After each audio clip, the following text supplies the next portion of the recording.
Sexual restraint, social energy, and the rise and fall of civilizations. All right, today we're tackling a big one. It's one of the most ambitious and, yeah, controversial books you've probably never even heard of. J.D. Unwin's 1934 epic, Sex and Culture. Now, this thing is a dense, 700-page beast of a book, and it makes a pretty wild claim about what makes civilizations rise and fall. Our goal today? To boil down that massive argument into one powerful explainer. So let's just jump right in. You know, this is the ultimate question, isn't it? It's what historians and thinkers have been wrestling with for centuries. What's the secret sauce? Is it geography? Is it amazing technology, a few great leaders? Or is it something else? Something hidden away in the most private parts of our lives? Well, J.D. Unwin was convinced he'd found the answer. And there it is. That's the heart of his entire life's work right there on the screen.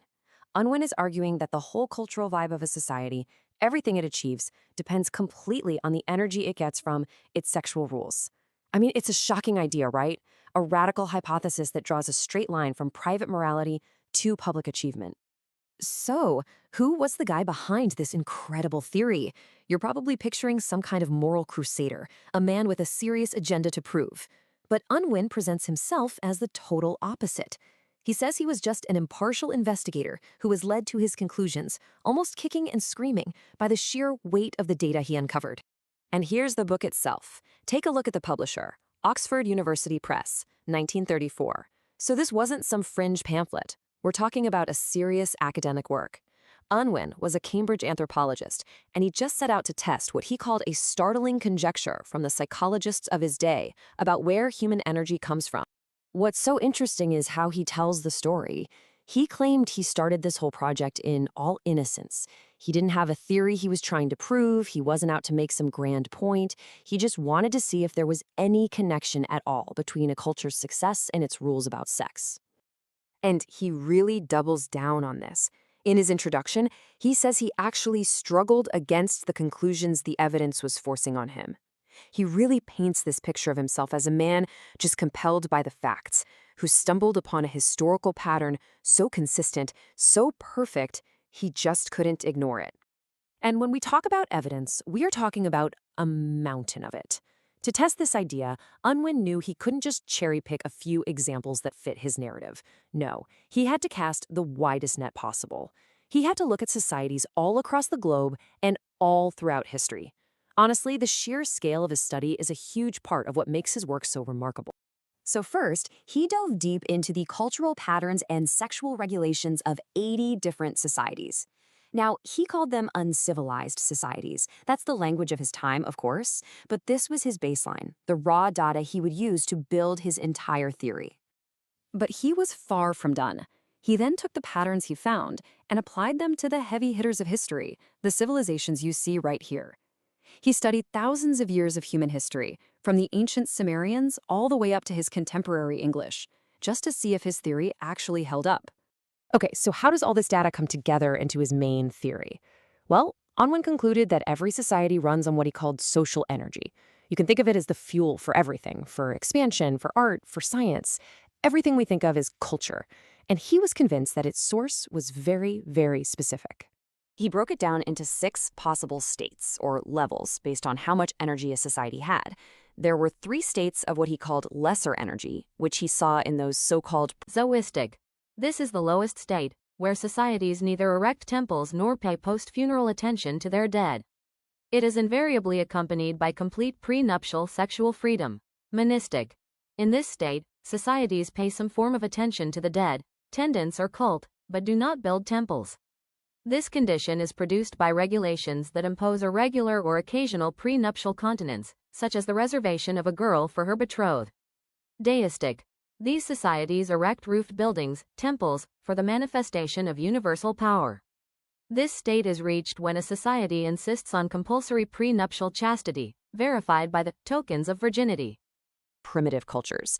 And then there were 3 states of greater energy, and these were only ever achieved by what we call civilizations. Expansive energy. This is the first result of reducing sexual opportunity to a minimum. It manifests as territorial expansion, conquest, colonization, and the foundation of widespread commerce. Productive energy. This state arises only when the limitation of sexual opportunity has been maintained for at least 3 generations, roughly a century. It results in the development of science, art, and the deliberate mastery of the material environment. Rationalistic. This is defined as the highest cultural condition because it reflects the greatest degree of control over the environment. A rationalistic society emerges from the productive energy state as it begins to inquire into the natural causes of events rather than ascribing them to supernormal powers. And this chart really shows you the direct link he was talking about. At those lower energy levels, societies were either zoistic, which basically means they were just in survival mode, or they were manistic, worshipping their ancestors but not really creating anything new, or deistic, where they have enough juice to expand and build temples but not really innovate. But then you get to the greater energy levels. Suddenly, a society becomes rationalistic. It starts to reason and think about the world. And at the very top, it becomes productive. That's where the magic happens. New art, new science, new philosophy. That's when a society really rewrites its place in history. Let's just zoom in on that deistic level for a second. Unwin saw these societies as having enough energy to get things done. They could conquer territory, they could build impressive temples, but they were missing that extra spark, that sustained creative fire that he called productive energy. They just couldn't make that final leap to being truly innovative. So here it is, the billion-dollar question. How does a society get this greater energy? For Unwin, the answer was totally clear, with no exceptions: sexual restraint. He argued that when a society puts strict rules in place, both before and after marriage, what he calls compulsory continence, that powerful, raw human energy gets rerouted. It's pulled away from immediate gratification and channeled into a collective, productive social energy. And that is what builds empires and sparks genius. But just when you think you've got this all figured out, Unwin adds a really critical disclaimer. He goes out of his way to stress that he was not writing a political manifesto. He saw himself as a historian, and he put a very specific warning in his book for his readers. He explicitly tells his readers not to take his findings and apply them literally to modern society. And he says this to everybody, whether you're a reformer or a traditionalist. He's essentially saying, look, I'm just presenting a historical pattern I found in the data. It's a perfect correlation with zero exceptions, but I'm not going to prescribe it as a solution for the future. And so we're left right back where we started, with that same massive question. But maybe now we have a new and kind of unsettling perspective to think about. Is the destiny of a civilization written in its big laws and its famous battlefields? Or is it written in the quiet, intimate rules that govern the lives of its people? It's a profound question, and Unwin's radical theory, whether you think it's right or wrong, absolutely demands that we confront it.